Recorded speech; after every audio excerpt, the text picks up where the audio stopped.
тәуелсіз Қазақстанның іргесі қаланған тарихи күн. 35 жыл бұрын халқымыз егемендігін жариялап, өз тағдырын өзі айқындайтын жаңа дәуірге қадам басты.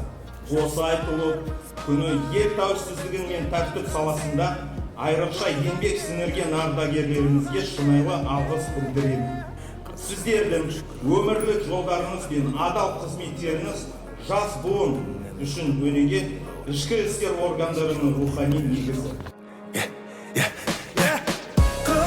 Қазақстан Республикасына қызмет ету.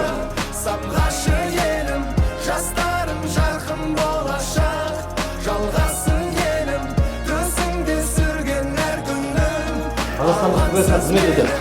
Өтемін сүйіп өзіңді, біткенше демім.